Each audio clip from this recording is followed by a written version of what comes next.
The doors of the most expensive venue in Seoul opened wide. This was the engagement party of the year. And walking through those open doors was the most feared man in Seoul. Kang Min-jun. The room shifted the moment he entered. There was no announcement. No dramatic pause in the music. Nothing so obvious. It was subtler than that, the way a cold wind moves through a room without anyone seeing where it came from. Conversation stopped mid-sentence. Glasses paused halfway to mouths. Eyes moved toward the entrance simultaneously, drawn by something that could not quite be named but could absolutely be felt. He walked forward without acknowledging a single person. Calm. Unbothered. Shoulders relaxed, jaw set, hands easy at his sides. The way a man walks when he has spent his entire life in rooms that were afraid of him and has long since stopped noticing. And right beside him was a woman nobody in that room recognized. Not Korean. Not connected to anyone inside. Not dressed like she had known she was walking into the event of the year. She wore something simple and presentable, neat, clean, put together, but entirely without the performance that every other guest had clearly spent hours preparing. She carried a bag over one shoulder. Her eyes moved across the room carefully, taking things in, missing nothing. She walked beside him like she belonged there completely. And she did not look at anyone for permission to feel that way. The whispers began immediately. Who is she? Where did she come from? Why did he bring her? Why is she here? Does anyone know her? Has anyone seen her before? At the front of the room, standing beside the man she had chosen, Yi-jin turned and saw them both walk through the door. Her smile stayed perfectly in place. But her eyes moved to the woman beside Kang Min-jun, stayed there for one quiet second, and something shifted behind them. Something small. Something she had not planned for. Something that was not supposed to be part of this evening at all. 30 minutes earlier, Adiz had arrived alone. She stepped out of the taxi with a small recorder in her bag, a notepad she had not touched in 3 weeks because everything she needed was already memorized, and a purpose sitting in her chest that had been burning steadily since the day a 17-year-old girl sat across from her and could not stop shaking her hands. She walked straight to the entrance. The two men at the door were built like furniture, wide, still, completely unmoved by anything the evening had brought them so far. They looked at her. Checked the list in their hands. Looked at her again. Your name is not here, the taller one said. I know, Adiz said. But I need to be inside. The men did not move. No entry without an invitation. Those are the rules for tonight. She did not argue. She did not explain herself. She did not try to reason with them or offer anything she did not have. She simply stepped to the side of the entrance and stood there. Thinking. Because she had not spent 3 weeks following a paper trail across 3 countries to be stopped by a door. She had not stayed up past midnight cross-referencing bank records, tracking shell companies, and verifying every single document by hand, alone, without a team, without anyone telling her she was right, to walk away because 2 men in suits said her name was not on a list. She was going inside that building. She just needed 30 more seconds to figure out how. Then a car pulled up directly behind her. Black. Expensive. The kind of vehicle that did not need to announce itself because everyone who mattered already knew what it meant.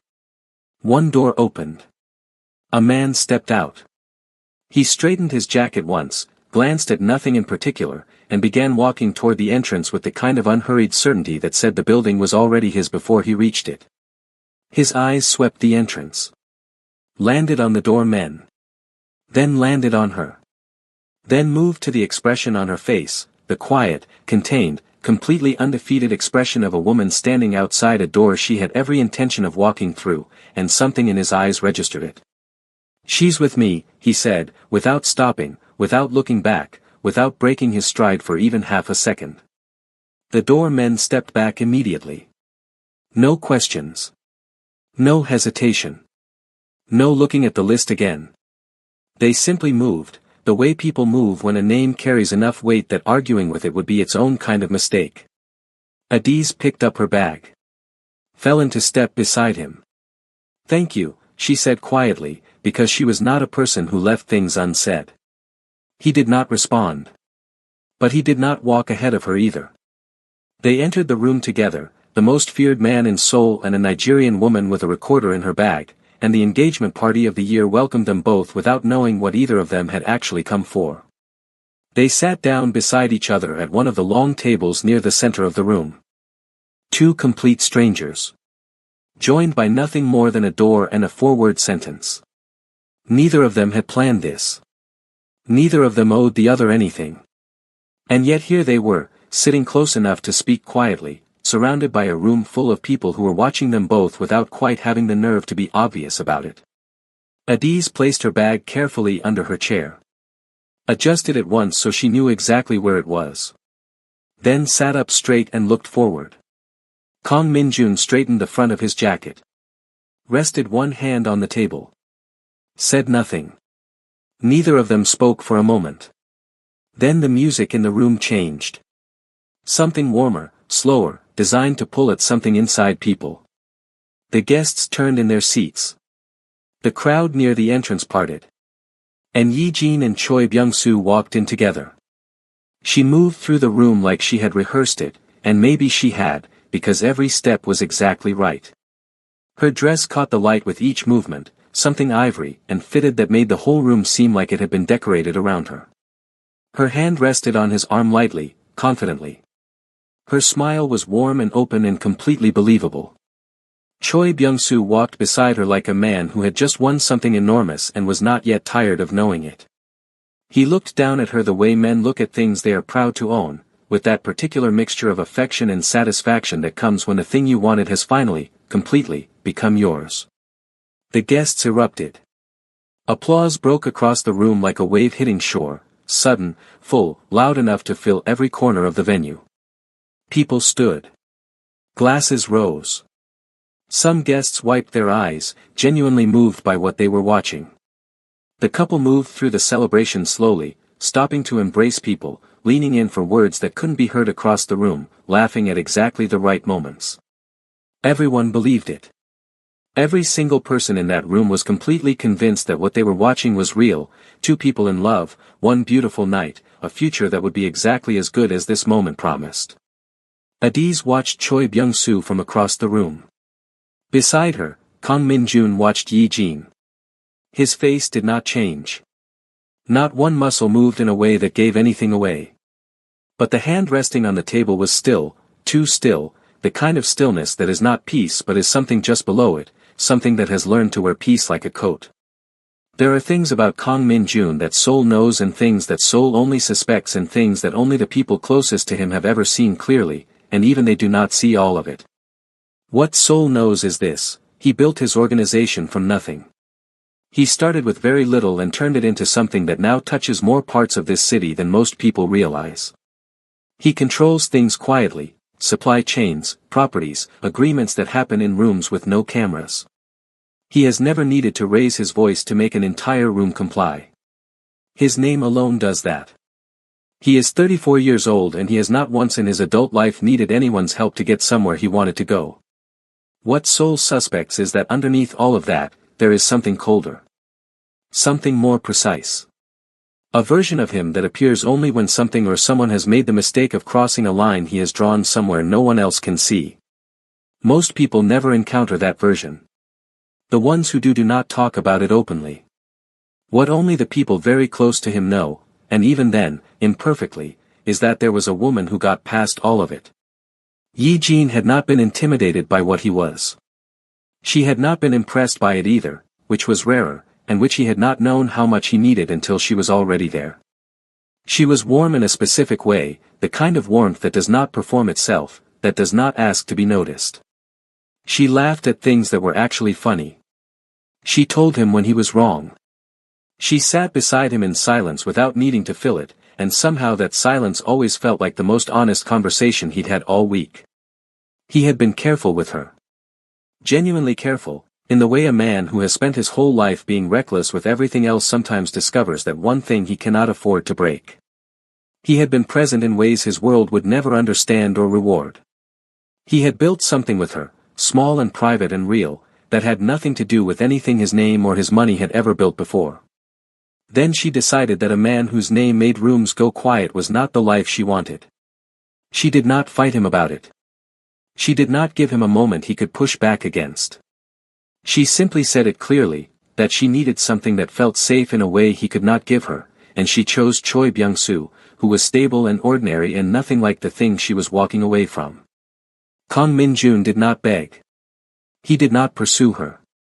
He sat with the loss the way he had always sat with hard things, quietly, without showing it to anyone, waiting for the day it stopped being the first thing he thought about in the morning. When the engagement invitation arrived, his people assumed he would throw it away without reading it. They did not say this out loud, but he could see it in the way they did not comment when they handed it over. He looked at it for a long time.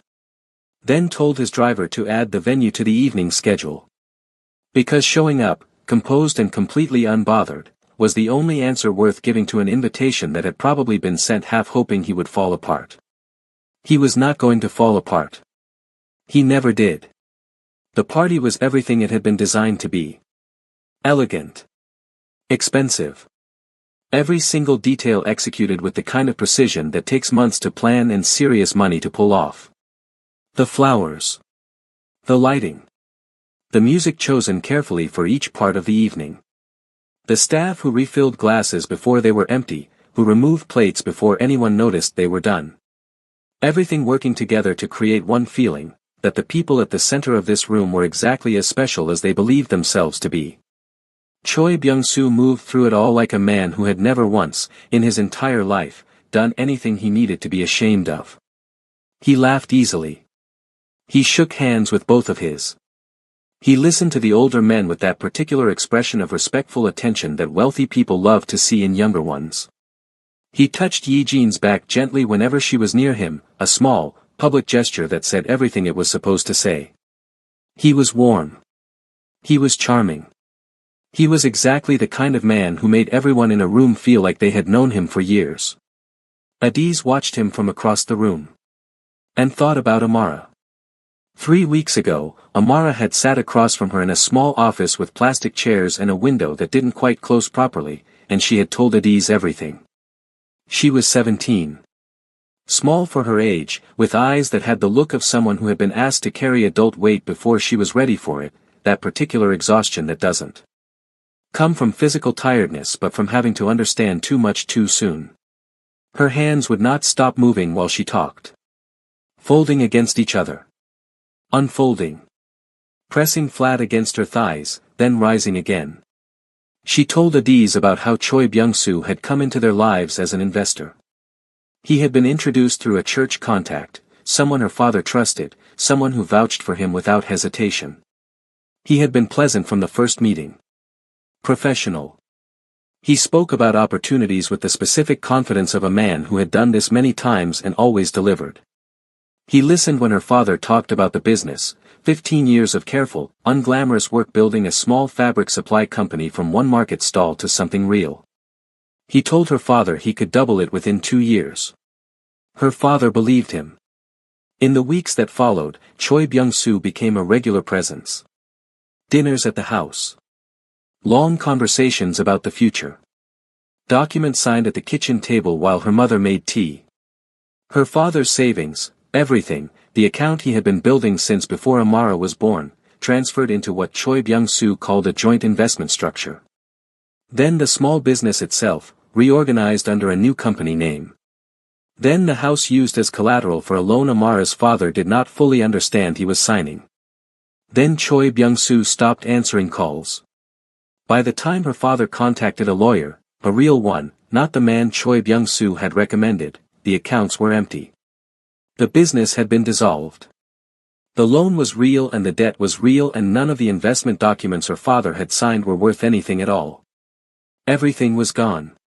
Her father fought it for 8 months. Tried to find Choi Byung-soo. Filed reports. Talked to everyone who would listen. But a man who builds his crimes carefully across enough distance and enough paperwork is very difficult to pin down, and by the time the trail grew cold, her father had no money left to keep a lawyer and no strength left to keep fighting.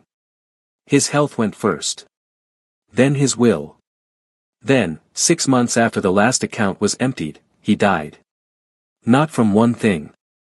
From the weight of everything, accumulated and carried alone, pressing down on a man who had spent 15 years doing everything right and had still lost it all. Amara told Adiz all of this without crying.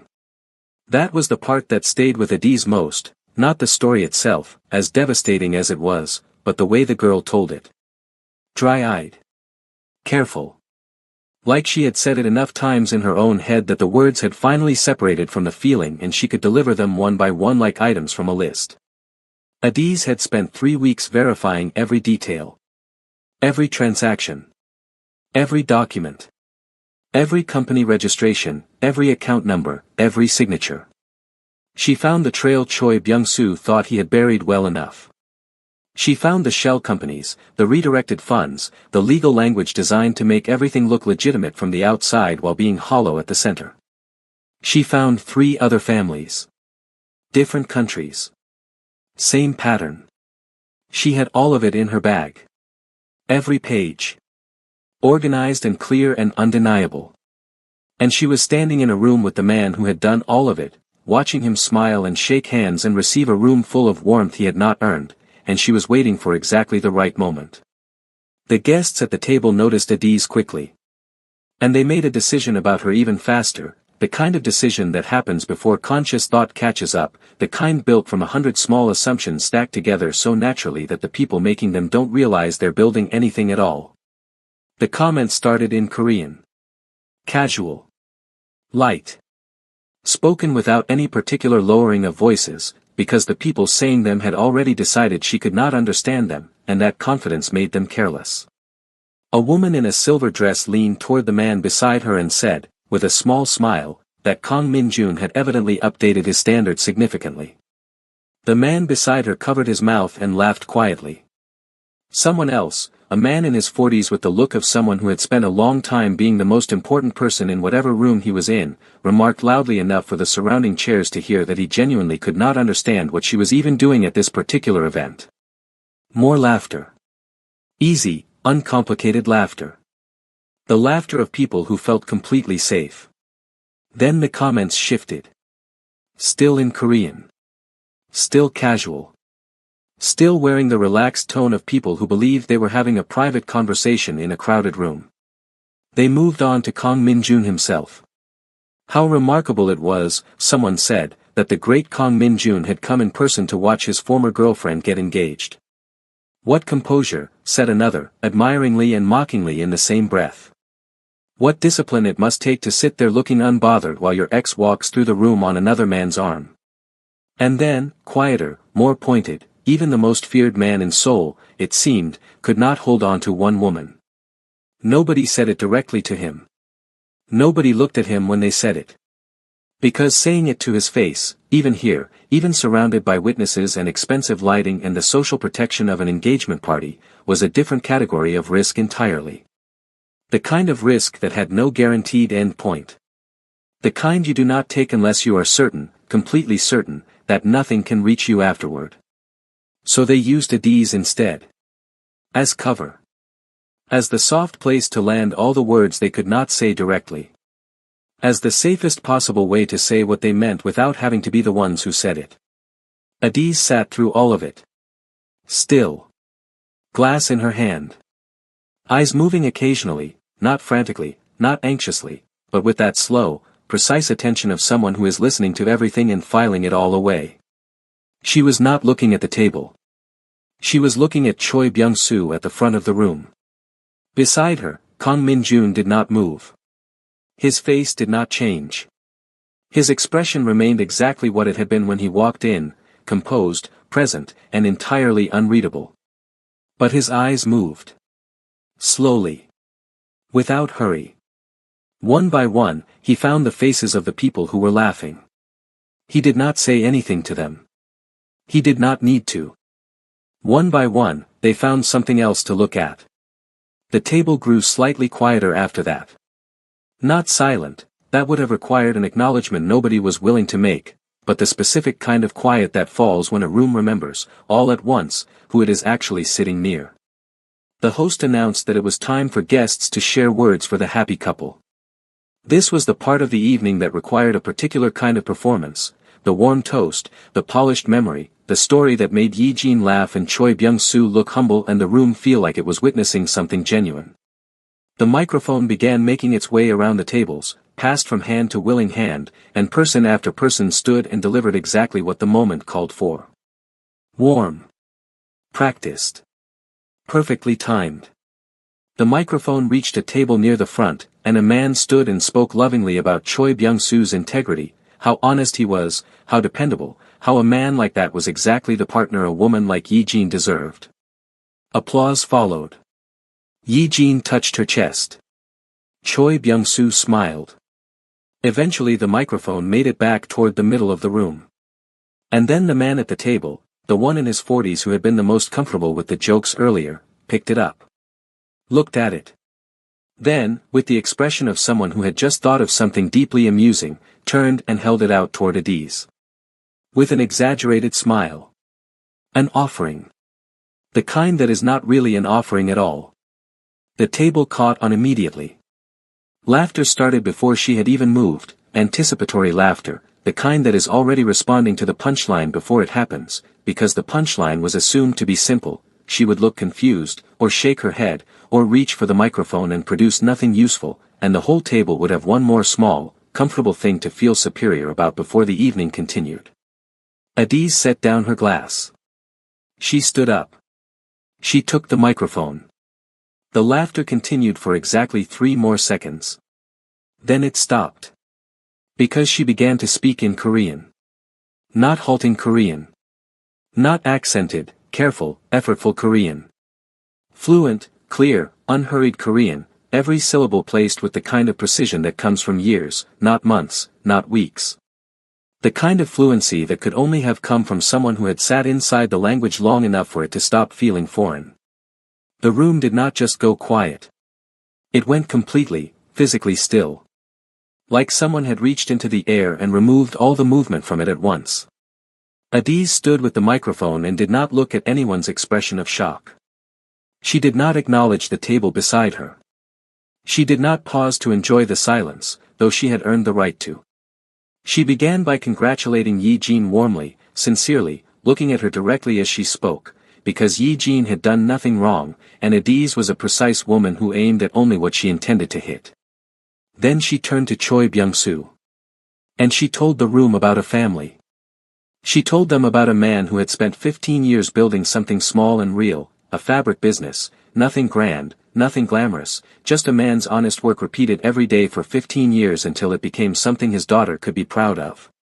She told them about a 17-year-old girl who watched everything that business represented disappear across the span of a few weeks. She did not rush this part. She let the room sit with the image of the girl, 17, watching, unable to do anything to stop it. Then she told them about the investor. The man who came with documents and confidence and a warm handshake. The man who reorganized everything, moved the money, used the house as collateral, and then, simply, stopped answering. She described the debt. The failed legal attempt. The months of fighting. The health that broke under a weight that was never supposed to be there. The father who died. She told it the way truth sounds when it has been carefully carried for a long time and is finally, carefully, being set down. Not dramatically. Not with tears or a raised voice or any of the theatrical tools that can sometimes make people dismiss a story as performance. Just the facts. Delivered in the language of the room she was standing in. Given to every person present whether they wanted to receive them or not. Then she reached into her bag. Pulled out the folder. Held it up so the room could see it clearly. Every transaction, she said. Every signature. Every account number. Every transfer. Every company name. She looked directly at Choi Byung-soo. All of it leads here. All of it leads to this room. All of it leads to you. She set the microphone down on the table. The room erupted. Not with applause, with the particular chaos of a space where something irreversible has just been said. Voices rising. Chairs shifting. Heads turning toward Choi Byung-soo, toward Yi Jin, toward the documents, toward each other. Choi Byung-soo moved through the crowd toward her immediately. His face had changed completely. The warmth was gone. The polish was gone. What was underneath, tight, furious, frightened in a way that expressed itself as aggression, was now entirely visible. His hand reached toward the microphone. His mouth was already forming the words he intended to use to undo what she had just done. He did not reach it. Kang Min-jun stood up. He placed himself between Choi Byung-soo and Adiz in one calm, unhurried movement. Not grabbing. Not blocking with his hands. Just, standing there, in the specific space that made the next step impossible. He did not touch Choi Byung-soo. He did not raise his hands or his voice or produce anything that could be described later as a threat. He simply looked at him. With the particular stillness of a man who has never once, in 34 years of building something that required a certain kind of people to respect him, needed to explain what he was capable of. Choi Byung-soo stopped. His hand dropped. He was close enough to see Kang Min-jun's eyes clearly, and whatever he found there was enough to make the body make its own decision before the mind finished arguing. The room held its breath. Not one person spoke. Not the host. Not the staff. Not the guests who had been watching and whispering and moving since Adiz started talking. The whole venue was suspended, waiting, still, the way a room waits when it understands that something is happening that it cannot afford to miss. Kang Min-jun held Choi Byung-soo's gaze for one long, unhurried moment. Then he turned away. He picked up the microphone. Straightened it in his hand once. And spoke. Quietly. No raised voice. No performance. Speaking to every person in that room the way a man speaks when he does not need anything from them and therefore has no reason to be anything other than completely honest. He said he had come tonight because he received an invitation. He said he came because he was not a man who avoided uncomfortable rooms. He said both of these things without apology and without bitterness, just plainly, as simple facts. Then he looked at Choi Byung-soo. A man who builds his life on top of other people's losses, he said. He paused. Not for effect. For the word itself to land where it was meant to land. Is not a man who deserves a room like this. He set the microphone down on the table. He buttoned the front of his jacket. And he walked toward the exit. The room did not make a sound. Not while he was walking. Not while he reached the door. Not until after he had already passed through it. Adiz picked up her bag. She lifted the folder from the table where she had set it, and placed it back down, open, in the center where every person sitting nearby could see exactly what was inside. Then she followed him out. Behind them, the room found its voice again. Slowly at first. One person to the next. Then faster. Then all at once, the way a fire catches when it finally reaches the material it was always going to burn. The whispers turned into questions. The questions turned into conversations. The conversations turned into something that would not stop, not that night, not the next morning, not for a long time after that. Outside, the night air was clean and cold. Seoul moved the way it always moved, loud, lit, relentless, the city going about its business with the complete indifference it reserved for everything that happened inside buildings while it kept running outside them. Headlights swept past. Music drifted from somewhere down the street. The evening was going on exactly as it had before, because that is the thing about nights that feel enormous from the inside, the world outside does not feel them at all. The two of them stood on the steps. Just that. Just two people in the cold air, the venue door behind them, the city in front of them. Kang Min-jun turned to look at her. For a moment, he simply looked, the way a person looks when they are seeing something clearly for the first time and are taking the time to make sure they have it right. How long were you planning that? He asked. 3 weeks, she said. Alone? She met his eyes. Always alone. He was quiet for a moment. Something moved across his face, too quick to name, gone before it could settle into any recognizable shape. I want to do something for you, he said. She tilted her head slightly. He continued. You saved me from walking into that room and becoming the story everyone told afterward. He said it directly, without dressing it up, the way someone speaks when they have decided honesty is more useful than pride. Name something. Anything reasonable. Consider it done. Adiz looked at him for a moment. She shook her head. I didn't do it for you, she said simply. Her voice was not cold. It was just honest, with the specific, clean quality of a person who has never needed their honesty to be softer than it is. I did it for a 17-year-old girl who lost her father. I did it because a man who does what he did to that family does not get to stand in a beautiful room receiving gifts and good wishes while she sits somewhere carrying all of it alone. She adjusted the strap of her bag on her shoulder. You just happened to be standing at the door. She started down the steps. He watched her go. 1 step. 2. Her footsteps steady on the stone, not hurrying, not performing her exit for anyone. Just going, the way she had come, with a purpose that had nothing to do with him and did not ask him for anything. Kang Min-jun stood on those steps and felt something he had not felt in a long time. He was a man who always had something to say. Always had the next move mapped, the next word ready, the next position prepared so far in advance that silence in a conversation was almost never something that happened to him, it was something he used deliberately, as a tool. But right now, he had nothing. She had walked away from him, not cruelly, not dramatically, not to make a point, and he had absolutely nothing to offer into the space she left behind.